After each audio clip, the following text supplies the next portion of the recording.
नमस्कार मित्रांनो. आंबेडचा पूल ही एक सामाजिक कादंबरी नुकतीच प्रकाशित झाली. एका खून खटल्यावर आधारित ही काल्पनिक कादंबरी आहे. काल्पनिक एवढ्यासाठीच की जशीच्या तशी कथा तुमच्यासमोर मांडणं हे कुणाचा तरी अवमान करणारं, कुणाच्या भावना दुखवणारं सुद्धा होऊ शकतं. वकील म्हणून याची जाणीव असल्याने स्वाभाविकता यात काही काल्पनिक पात्र येऊ शकतात. स्वागतही चांगलं झालं. आजच्या युगात, मोबाईलच्या युगात समाज माध्यमावर या कादंबरीची चर्चाही झाली. नंदिनी पब्लिकेशन पुणे यांच्यातर्फे ही कादंबरी आपल्याला भेटते.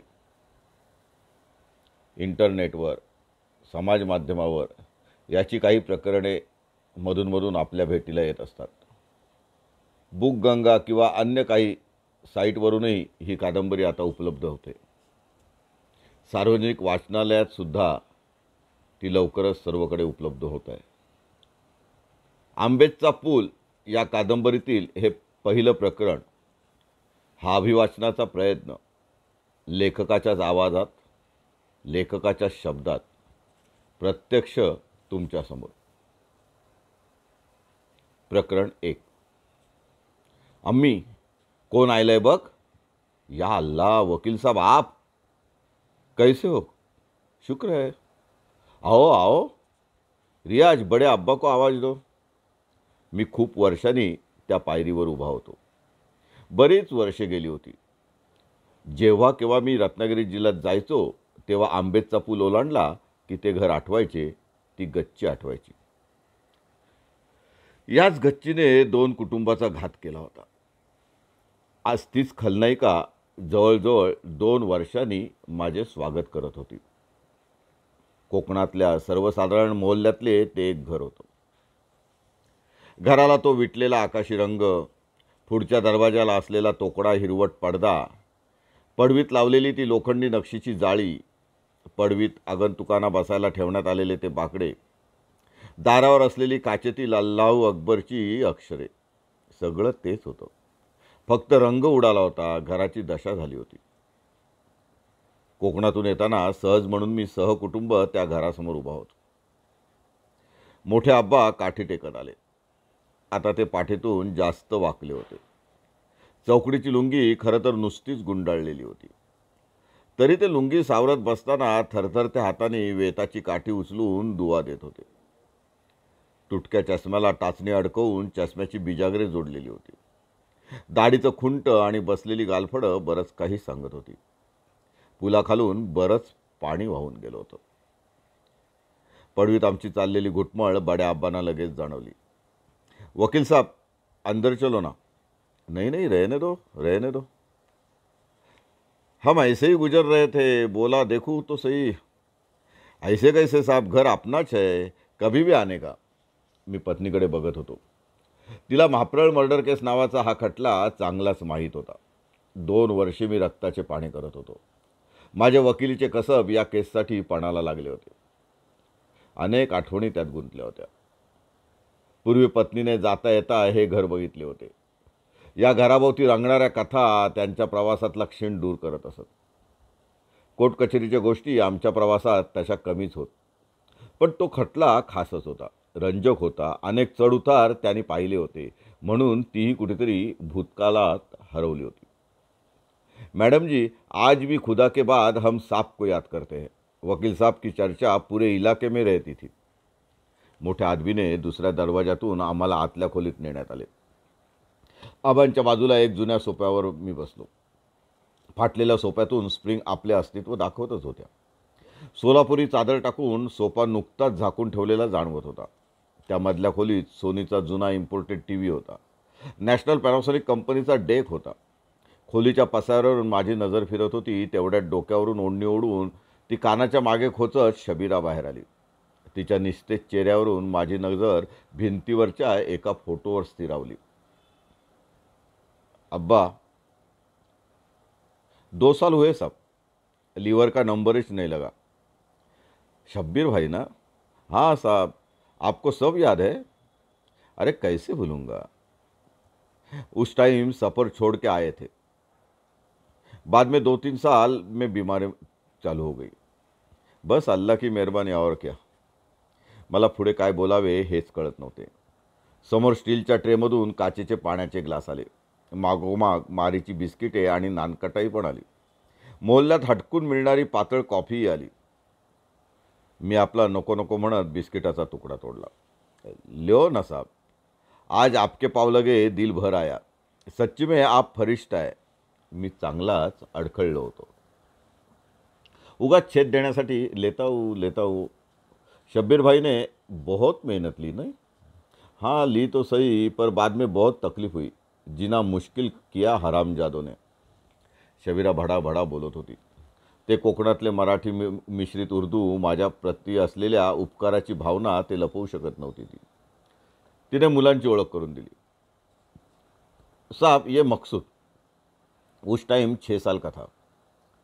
आता देखो कैसा पहाड़ बन गया है. मी मकसूदला पाहतच होतो. क्या करते हो आप. मी आपला शक्य तितक्या माझ्या स्पेशल हिंदीत बोलत होतो. मरीन इंजीनियरिंग का डिप्लोमा. कहाँ. यही पनवेल में. और ये छोटे जनाब, ये रियाज. फैसले के 2 साल बाद इसका जन्म हुआ. शबीराच्या प्रत्येक उत्तरात रहस्य दडले होते. प्रत्येक वाक्यामध्ये काळाचा महिमा किती आघात आहे ते जाणवत होतो. नियतीचा फटका तिलाही बसला होता. ती या सर्व खटल्याची महानायिका होती. म्हटली तर तशी खलनायिकासुद्धा तीच होती. मला तो दिवस आठवला. आम्ही खुनाची जागा पुन्हा बघायची ठरवली होती. शबीराला जामीन झाला होता तो केवळ ती स्त्री आहे म्हणून, आणि ती माफीचा साक्षीदार होईल असे सरकारी पक्षाला वाटले म्हणून. तुरुंगात असतानाच तिच्या अपेंडिक्सचे ऑपरेशन करावे लागले होते. 5 जणांपैकी निदान एकाला जामीन हवा होता. मागच्या वेळी आम्ही खुनाची जागा बघून आलो होतो. घरातील 2-4 माणसे बिचकत माहिती देत होती. गावात प्रचंड तणाव होता. आरोपीचे वकील असूनही आम्हाला पोलिसांची मदत घ्यावी लागत होती. पोलिसांनी फारकार गावात राहू नका असा खाजगीत प्रेमाचा सल्लाही दिला होता. आमच्या गाड्या उभ्या राहताच बघे जमत होते. मोटरसायकली घिरट्या घालत होत्या. ती टार्गेट पोरे, त्यांच्या त्या भेदक नजरा, शर्टाची उघडी बटणे वातावरणात टेन्शन आणत होती. पण आमचा खटला चालू झाला होता. फिर्यादी विटनेस बॉक्समध्ये चढला होता. एक संपूर्ण दिवस त्याचा सरतपास चालू होता. हायकोर्टाने आरोपीचा जामीन फेटाळताना मुदतीची अट घातली होती. जजबाई आल्या होत्या. खटला रोजच्या रोज चालवण्याचे ठरले होते. पण वकिलांचे गणित काही जुळत नव्हते. सरकारी वकिलांच्या मदतीला खाजगी वकिलांची फौजच उभी राहिली होती. त्या प्रत्येक वकिलांच्या ज्युनियर्सना तर उभे राहायलाही जागा पुरत नव्हती. पार लंडनला शिकलेले आणि हायकोर्टात नाव कमवलेले वकील आपल्या दिमागदार फौजफाट्यासह अवतरत होते. आरोपींनी 4 वकील उभे केले होते, पण मुख्य वकील आम्ही दोघेच होतो. दोघांचे एकमत झाले आणि आरोपी नंबर 5 खलनायिका शबीरा हिलाच घेऊन खटल्याची सुनावणी होण्यापूर्वीच पुन्हा एकदा जागा बघायचे ठरवले. फिर्यादी पण चिडला होता. शबीराला उभे कापायची तयारी झाली होती. वातावरण तापवण्यासाठी आणाभाका घेतल्या जात होत्या. कसमा खाल्ल्या जात होत्या. शबीरा शपथेवर घटना खोटी असल्याचेच सांगत होती. आम्हाला भीती वाटत होती, ही कुलटा स्त्री फुटणार तर नाही. स्वतःचे प्रेमसंबंध आठवून मैताच्या भावाला आमचे मनसुबे फोडणार तर नाही. पण स्वतःच्या बापाविरुद्ध आणि 3 भावांविरुद्ध साक्ष देण्याची तिची हिंमत नव्हती. मलाही ती शक्यता अगदीच धुसर वाटत होती. आता अशा अफवांवर मी दुर्लक्ष करायला शिकलो होतो. सोबतचे वकील तिला विश्वासात घेऊन खरी घटना जाणून घेण्याच्या मूडमध्ये होते. माझ्या मनात पाल चुकचुकत होती. माझा या शबीरावर अजिबात विश्वास नव्हता. जी बाई नवरा असताना त्याच्या गैरहजेरीत आपल्या याराबरोबर मजमजा करते आणि आपल्या प्रियकराचा अमानुष खून करवते. सर्वांना तिच्यामुळे जेलमध्ये जावे लागते. माझ्या मनात तिच्याबद्दल प्रचंड उत्सुकता होती, पण प्रचंड रागही होता. तिच्या आब्बांचे ते असहाय्यपणे रडणारे डोळे आठवले की मला आणखीनच चीड येत होती. त्यापेक्षा मी अधिक अस्वस्थ होतो ते तिच्या नवऱ्याच्या वागण्याने. मला पहिला भेटायला तोच आला होता. चार्जशीट वाचल्यावर मी त्याला पहिला प्रश्न विचारला, आपने चार्जशीट पढ़ी है. हो सर जी वाचले. तो क्या हुआ. सब झूठे साहब, वो लोग गुंडा है, ये काम हमारे लोगों का नहीं. फिर ये सब क्या है? खून के कपड़े, मेमोरेंडम सब झूठे साहब। और आपके बीबी पर इल्ज़ाम, वो भी झूठा है। यानी उस दिन की स्टोरी सब झूठी है साहब। लेकिन लोगों ने देखा है साहब, तो भी ये खून ये लोगों नहीं किया है। देखना पड़ेगा। मुझे नहीं लगता ये कहानी पूरी झूठी है सर। आधी सच है, आधी झूठ है। नहीं साहब, मेरे शबीरा उसके साथ थी। मतलब वो घूमती थी, लेकिन वो खून नहीं कर सकती। आप किधर थे उन दिनों? मैं मस्कत में था। क्या करते थे? मैं बोट पर मैकॅनिक हूँ सर। सर्वच प्रकरण बुचकळ्यात टाकत होते. व्यभिचाराचा आरोप असलेल्या आणि प्रत्यक्ष प्रियकराचा खून खटल्यात अडकलेल्या बायकोचा बचाव करायला परदेशातल्या नोकरीवर पाणी सोडून नवरा तिच्यासोबत राहत होता, साथ देत होता, सर्व खर्च करत होता. खटल्यात मला फक्त कोडीच पडत होती. असे प्रश्न पडणे हे माझ्यातला वकील जिवंत असल्याचे लक्षण होते. हे प्रश्नच मला खटल्याच्या मुळापर्यंत पोहोचवणार होते. संपूर्ण प्रवासात सिनियर वकिलांचा ड्रायव्हर साक्षीदार होता. मागे बसून आम्ही निर्णया खटल्यांवर चर्चा करत होतो, आठवणीत रमत होतो. जागा पाहायला जातानाच तो 100 किलोमीटरचा प्रवास कसा संपला हे कळलंच नाही. वकिलांना बोलते करणे कठीण, पण एकदा जमले की एखाद्या सिनेमाला लाजवील अशी कथानके त्यांच्या तोंडातून बाहेर पडतात. आपण ती ऐकायची असतात. मनाच्या कोपऱ्यात कुठेतरी अत्तराच्या कुपीसारखी जपून ठेवायची असतात. मीही तेच करत होतो. नानवी सोडले. त्या रस्त्यावर एक घर लागले. त्या घरातील एक मर्डर केस मी नुकतीच चालवली होती. तिच्यावरच्या गप्पा संपता संपता घाट उतरलो. समोर सावित्री नदीचे विहंगम दर्शन झाले. हीच ती महाप्रवेशची खाडी, बानकोटमध्ये समुद्राला मिळणारी, जिच्यावरचा आंबेतचा पूल एकमेव साक्षीदार या खटल्यातला. खरं काय ते फक्त त्याला माहिती असणार. आंबेत गाव लागले. अंतुलेंची फेमस पकटी लागली. पोलीस चौकी लागली. आमचे नाव लिहून घेण्यात आले. गाडी नंबरही लिहून घेण्यात आला. काय हवालदार साहेब? नमस्कार सर. कधीपासून काळजी घेता इतकी? सर, RDXपासून. दाऊदने चांगलेच कामाला लावले हो तुम्हाला. होय साहेब, जिल्हा बदलतोय ना. का हो, रेकॉर्ड ठेवता का? हो तर रेग्युलर चेकिंग असते. DYSPची सुद्धा व्हिजिट असते नियमित. मला उलट तपासासाठी नकळत मुद्दा मिळाला होता. खुनानंतर आरोपी याच मार्गाने नक्की पळाले नसणार. पुलाचा चेक नाक्याचा हा रेकॉर्ड संपूर्ण चार्जशीटमध्ये मिसिंग होता.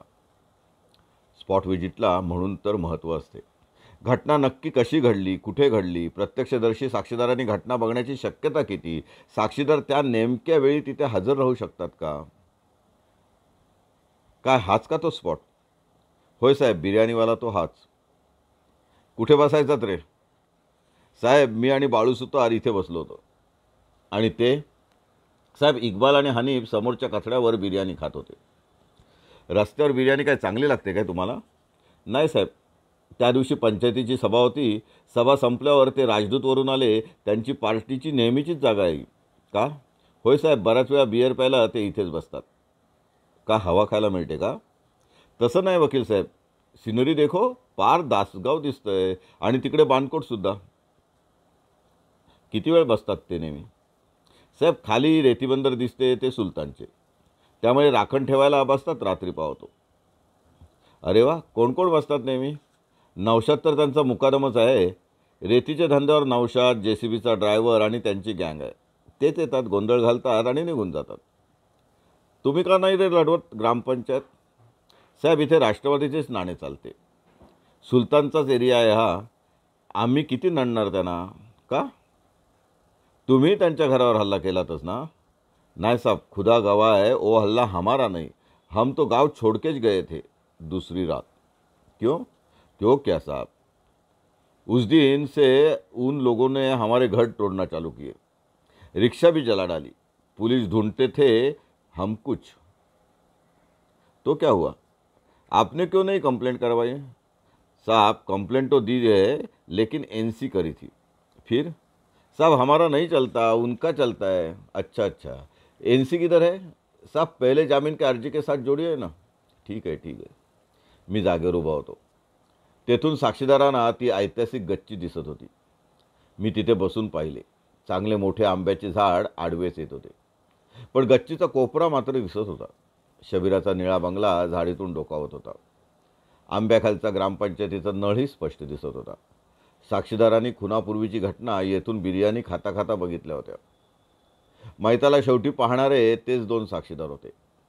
फिर्यादीने मोठ्या हुशारीने पहिल्याच दिवशी त्याला मैताचा ठावठिकाणा याच 2 साक्षीदारांनी सांगितल्याचे स्पष्ट सांगितले होते. फिर्यादीत मात्र मैताच्या आधीच्या हालचाली आल्या नव्हत्या.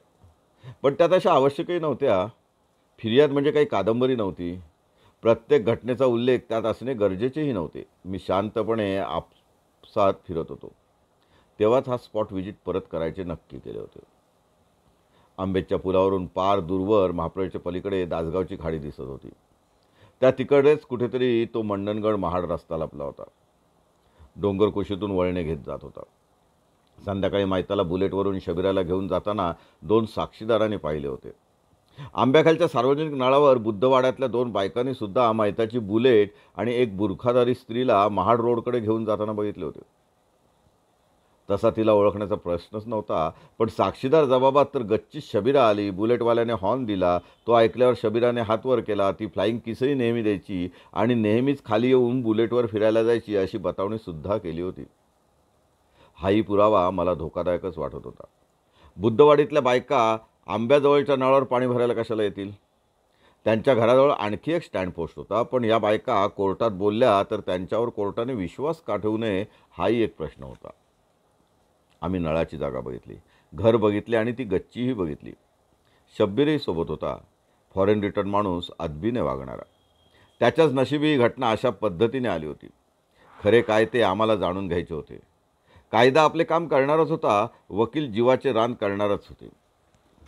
पोलीस तपास खरा की बोलणारी माणसे खरी हेच आता समजत नव्हते. परिस्थिती आरोपीच्या पूर्ण विरुद्ध होती. परिस्थितीजन्य पुराव्याची साखळी जोडण्याचे सर्व प्रयत्न फिर्यादी पक्षाची टीम करणार होती. आरोपीची आर्थिक बाजूही कमकुवत होती. अजून डिफेन्स सापडत नव्हता. बचाव नेमका घ्यायचा तरी कसा हाच प्रश्न उभा होता. शबीरासमोर आलीच. ही उठाव करणारी स्त्री आहे हे तिला पाहताच जाणवले. आप कुछ कहना चाहते हैं? वकील साहब, मुझे फंसाया गया है, लेकिन सच क्या है? सब झूठ है साहब. हाँ, लेकिन चार्जशीट साहब वो भी झूठी है. तो भी क्या हुआ उस रात में? शाम को मैं गई थी उसके साथ. फिर आगे का मत पूछो. मेरे बच्चे हैं, आबा जेल में हैं. आपको कोर्ट पूछेंगे तो क्या कहेंगे? मैंने कुछ नहीं किया साहब, लेकिन भाई लोगों को आपको उधर से लेके आए थे. हाँ, ये सच है. तो मारा किसने? नहीं मालूम साहब. ठीक है, आपको कभी महसूस हुआ तो सच बताना.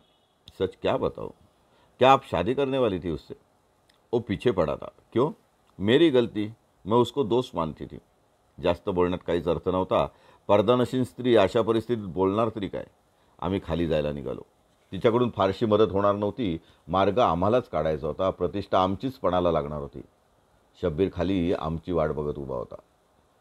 महाड रोडकडे आमच्या गाड्या वळल्या. निर्जन रोड. कधीतरी एखादी गाडी आडवी यायची. तसा हा आडवळणाचाच रस्ता. रात्री वाहतूकही बंद. रेतीमुळे थोडीफार वाहतूक सुरू झाली होती. नाहीतर या वळणावर चीट पाखरूही फिरकणार नाही. एका ठिकाणी जुने वळण बंद करून काही वर्षापूर्वी नवीन रस्ता केलेला. त्यामुळे मध्येच टेकाड तयार झालेले. आडोशाला तिकडे कोण जाणार?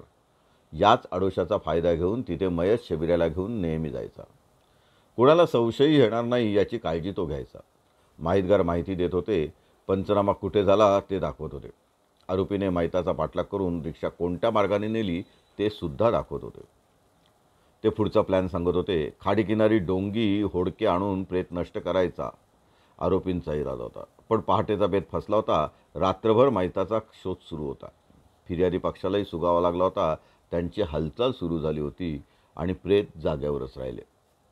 जागेवर प्रेताचा पंचनामा आम्ही बाहेर काढला. भौगोलिक परिस्थिती तर जुळत होती. चतुर्सीमा त्याच होत्या. मयत उघड्या अवस्थेत पडला होता. त्याच्या अंगावर चॉपरचे वार होते. तीक्ष्ण हत्याराने भोसकलेले सुद्धा होते. त्याचे गुप्तांग कापले होते. ही भयाण परिस्थिती इंक्वेश पंचनाम्यातच आली होती. जागेच्या चारही बाजूची पाहणी केली. तो स्पॉट महाड पोलीस स्टेशनच्या हद्दीत येत होता. त्याचा उलगडा झाला. नाहीतर मंडणगड तालुक्यातल्या घटनेची फिर्याद महाडला कशाला हा प्रश्नही उपस्थित झाला असता. घटनेला प्रत्यक्षदर्शी साक्षीदार होते. ते पढवलेले असावेत असेच वाटत होते, पण तेच धोकादायक होते. त्यांची उपस्थिती संशयास्पद असली तरी नाकारणार कशी? मोटारसायकलच्या उजेडात त्यांनी आरोपीला पाहिले होते. ते फिर्यादीचे हस्तक होते असे मानले तरी त्यांना खोटे कसे ठरवणार? सर्व शक्यता अशक्यता मनात साचत होत्या. कागदावर नकाशा रेखाटत होतो. साक्षीदार बनावट आहेत हे शेजारचा इसम सांगत होता. तोच वकिलांना धीर देतोय की काय असे मला वाटत होते. म्हणूनच त्याला चाप लागावा लागत होता. अरे सर्व ठीक आहे रे, तुमची रिक्षा तर जागेवर होती ना.